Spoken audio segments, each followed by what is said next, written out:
स्वागत है आप सभी का मेरे आज की इस वीडियो में। आज की जो स्टोरी है और इसी नाम के व्यक्ति ने हमें भेजी है, तो चलिए चलते हैं आज की स्टोरी की ओर। दोस्तों, ऋषि अपने घर परिवार और अपनी ज़िंदगी से बहुत खुश था और एक दिन ऋषि अपनी दीदी के यहाँ गया हुआ था।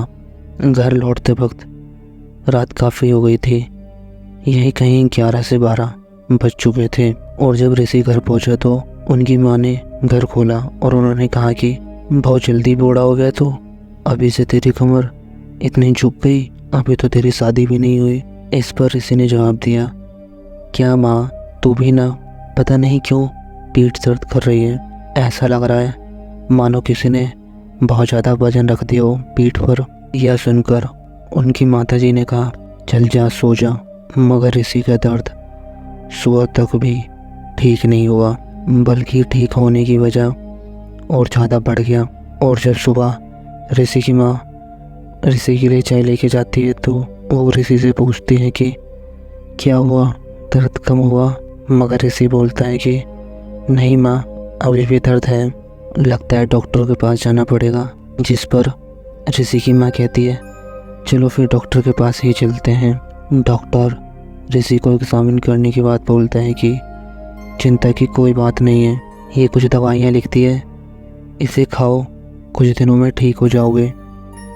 जिसके बाद ऋषि और उनकी माँ दवाई लेकर घर आ जाते हैं और ऐसे ही 3 से 4 दिन बीत जाते हैं, मगर ऋषि की पीठ का दर्द कम नहीं हुआ। उस दौरान एक फ़कीर बाबा उनके घर आते हैं और जब ऋषि की माँ उस फ़कीर को दान दे रही थी तभी उस फ़कीर की नज़र ऋषि पर पड़ती है। जिसके बाद फ़कीर ऋषि की माताजी से बोलते हैं, आपके बेटे का दर्द अब कैसा है? इतना सुनकर ऋषि की माँ हैरान हो जाती है और वो पूछती है कि आपको इतना सब कैसे पता है?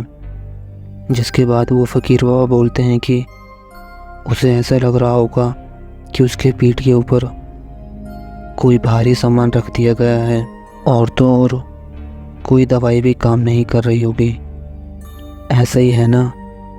जिसके बाद ऋषि की माँ कहती है कि हाँ बाबा, ऐसा ही है, क्या हो गया मेरे बेटे को? जिसके बाद फ़कीर बाबा बोलते हैं कि इसे मेरे दरगाह पे ले आना, सब ठीक हो जाएगा। जिसके बाद अगले ही दिन ऋषि की माँ ऋषि को लेकर उस फ़कीर बाबा के पास पहुंची, जहां फ़कीर बाबा ने पहले से ही सारी तैयारी कर रखी थी। फ़कीर बाबा ऋषि को एक गोले में बैठने के लिए कहते हैं और फिर कुछ मंत्र पढ़ने के बाद बताते हैं कि ऋषि की झुकी हुई कमर का राज कोई बीमारी नहीं, बल्कि एक चुड़ैल है जो उसकी पीठ पर सवार है। यह सुनकर ऋषि की माँ के होश उड़ जाते हैं। वो फ़कीर बताता है कि आपको यकीन नहीं आ रहा होगा, मगर यही सच है। मैं आपको अभी वो चुड़ैल दिखाता हूँ। फिर वो फ़कीर बाबा ने एक भभूति पढ़कर ऋषि के ऊपर फेंका, जिसके बाद वो जो उसके पास जो चुड़ैल थी वो एकदम से दिखाई देने लगती है। फिर वो फ़कीर उस चुड़ैल से पूछता है कि बता, तूने इसे क्यों पकड़ा है?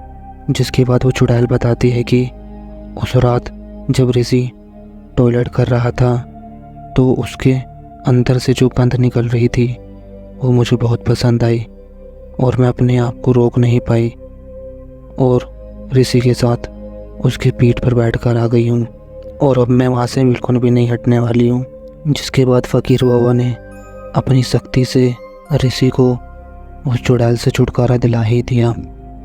साथ ही ऋषि से कहा कि तुम भविष्य में याद रखना, कभी भी किसी अनजान जगह पर तुम्हें बहुत तेज गंध आए तो उसका जिक्र कभी मत करना। दोस्तों, बड़े बूढ़ों का कहना है कि अगर आप किसी अनजान जगह पर हैं और अचानक ही तेज खुशबू आने लगे या फिर तेज गंध आए तो उसका जिक्र ना करें, क्योंकि ऐसी गंध के पीछे नकारात्मक शक्तियाँ होती हैं।